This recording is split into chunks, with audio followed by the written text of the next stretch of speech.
He wouldn't even look at the person who saved his life. But you soon realized he wasn't mourning your injuries. He was planning a way to make sure you'd never have the chance to save him again. The villain square crackles through the air, a bolt of pure destructive energy aimed directly at Bakugo's back. You don't think, you just move. Your body collides with his, shoving him out of the trajectory just as the attack slams into your side. White hot pain explodes through your ribs, and the world tilts sideways as you hit the ground hard. What? Bakugo's voice cuts through the ringing in your ears, sharp with shock. You try to smile up at him, but your vision's already going dark at the edges. Well, I got you out of the way. You idiot. His crimson eyes are wide, something raw and terrified flickering across his face. Why would you ever do that? But you don't hear the rest. The darkness swallows you whole. When you wake up, sunlight streams through hospital curtains, and there's a warm hand wrapped around yours. You blink slowly, turning your head to find Kirishima slumped in the chair beside your bed. His red eyes falling into his face as he dozes. Kiri, your voice comes out raspy, throat dry. His eyes snap open immediately, and his face breaks into a relieved grin. Hey, you're awake. He squeezes your hand gently, carefully, like you're fragile, like you're going to break. How are you feeling? Like I got hit by a truck. You admit, trying to sit up. Pain lances through your side, and Kirishima's there instantly, helping you adjust the pillows. How long was I out? 2 days. His smile falters slightly. You really scared us. You glance around the room, noting the flowers on the window still, the Gatewell cards scattered across the table. But there's someone absent. Where's Katsuki? Kirishima's expression shudders, and he looks away immediately.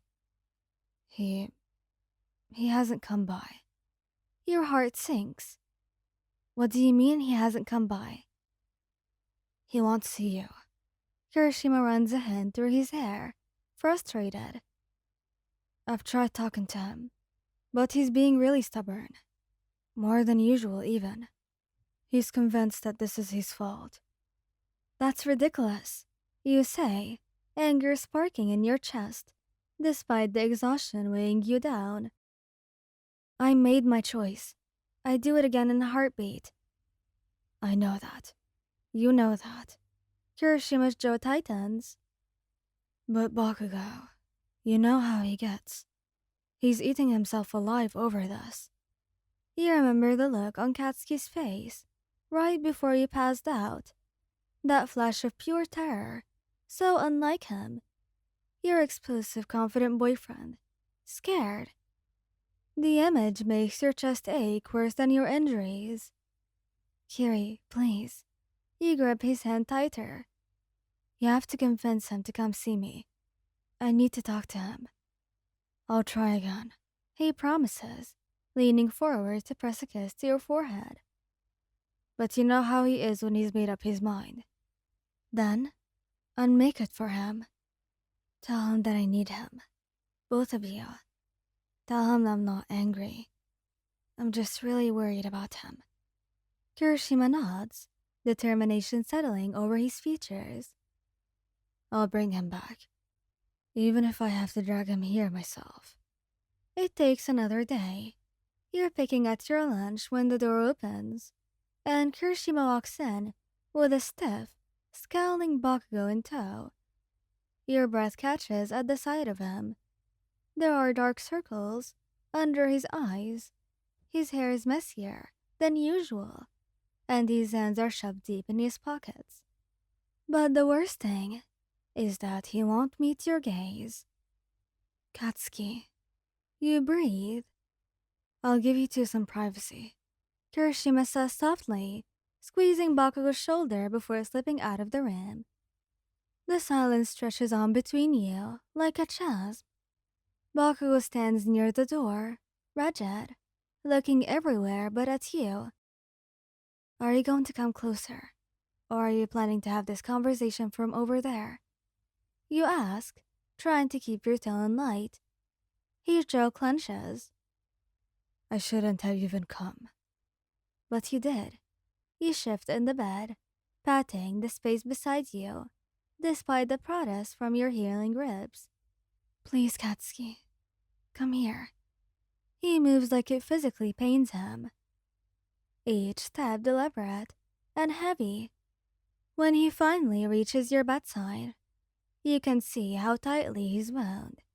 Every muscle tense, hands curled into fists at his sides. Look at me, Katsuki. You say softly. I can't. His voice is rough, almost broken.